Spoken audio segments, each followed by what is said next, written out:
Hello viewers, இன்றைக்கி நம்ம வீட்டு டேஸ்டி கிச்சனில் நம்ம பார்க்க போகிறது பீன்ஸ் உஸ்லி. பொதுவாக பீன்ஸில் நம்ம பொரியல் பண்ணுவோம், வறுவல் பண்ணுவோம். இது கொஞ்சம் வித்தியாசமாக பீன்ஸ் உஸ்லி எப்படி செய்கிறதுன்னு நம்ம பார்க்க போகிறோம். வாங்க நம்ம இதை எப்படி செய்கிறதுன்னு பார்க்கலாம். பீன்ஸ் உஸ்லிக்கு தேவையான பொருட்கள்: 3/4 கப்பு கடலைப்பருப்பு எடுத்து 1 மணி நேரம் ஊற வச்சு எடுத்து வச்சுக்கோங்க.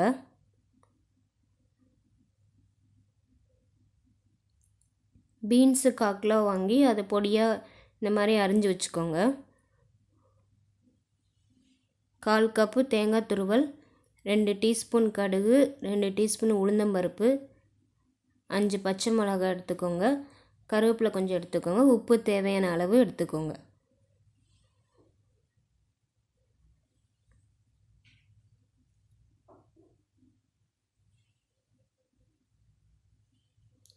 முதல்ல நம்ம பீன்ஸை தண்ணியில் வேக போட்டு எடுத்து வச்சுக்கலாம். ஸோ இதில் தண்ணியில் போட்டு இது ஃபஸ்ட்டு வேகட்டும். அதுக்கிடையில் நம்ம சோம்பு போட்டு 2 சுற்றி சுற்றிக்கோங்க. அப்புறம் 5 பச்சை மிளகாயும் போட்டு அரைச்சிக்கலாம். பச்சை மிளகா கொஞ்சம் நல்லா அரைப்படலைன்னா திரும்பி 2 சுற்றி சுற்றிக்கோங்க. பச்சை மிளகா அரைச்சிட்டு நம்ம ஊற வச்சுக்கிற கடலைப்பருப்பை எடுத்து இதில் போட்டு நம்ம அரைச்சி எடுத்துக்கலாம்.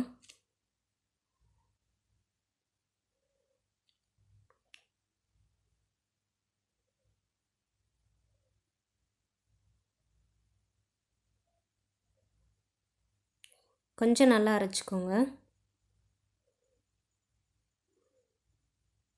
அப்புறம் நம்ம அரைச்சி எடுத்துருக்கிறதோட நம்ம வேக வச்சுருந்த அந்த பீன்ஸை இப்போ இதில் எடுத்து போட்டுடலாம். நல்லா தண்ணியை பிழிஞ்சு எடுத்து போட்டுக்கோங்க.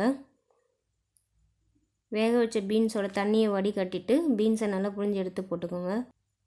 அப்புறம் கடாயில் நம்ம 3 டீஸ்பூன் எண்ணெய் விட்டு கடுகு, 2 டீஸ்பூன் கடுகு, 2 டீஸ்பூன் உளுந்தம்பருப்பு போட்டுக்கோங்க.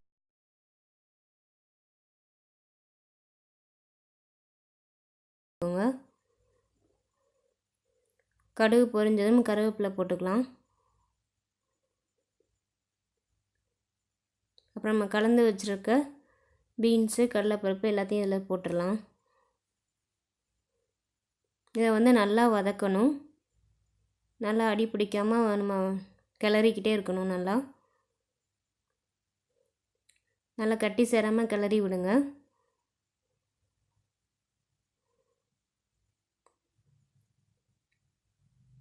வேணா அடுப்பை குறைச்சி வச்சுக்கலாம்.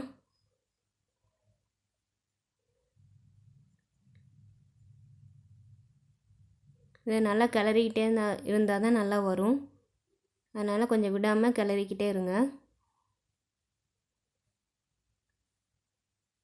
இப்படி கிளறிட்டே இருந்திங்கன்னா இந்த மாதிரி பதத்துக்கு வந்துடும். நல்லா உதிரி உதிரியாக வந்துடும். அது வரைக்கும் நம்ம கிளறிட்டே இருக்கணும்.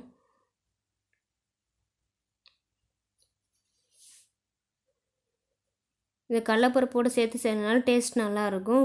குழந்தைங்களும் விரும்பி சாப்பிடுவாங்க. பீன்ஸு சாப்பிடாத பிள்ளைங்க கண்டிப்பாக பீன்ஸ் உசிலி சாப்பிடுவாங்க.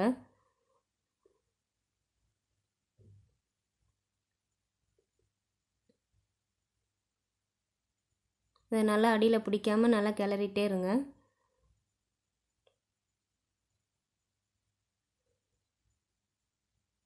இப்போ நம்ம இறக்க போகிறதுக்கு முன்னாடி நம்ம 1/4 கப்பு தேங்காய் துருவலை இதில் போட்டுடலாம்.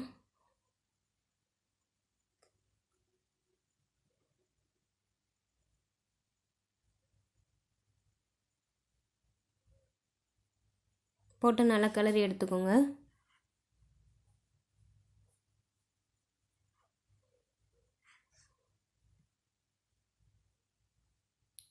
இப்போ சுவையான வித்தியாசமான பீன்ஸ் உசிலி தயாராக இருக்குது. இது உங்கள் வீட்டு கிச்சன்லையும் ட்ரை பண்ணுங்கள். எங்கள் நம்ம வீட்டு டேஸ்டி கிச்சன் சேனலை சப்ஸ்கிரைப் பண்ணுங்கள். பக்கத்தில் இருக்க பெல் பட்டனை அழுத்துங்க. உங்களோட கமெண்ட்ஸை எங்களுக்கு சொல்லுங்கள். தேங்க்யூ ஃபார் வாட்சிங் திஸ் வீடியோ.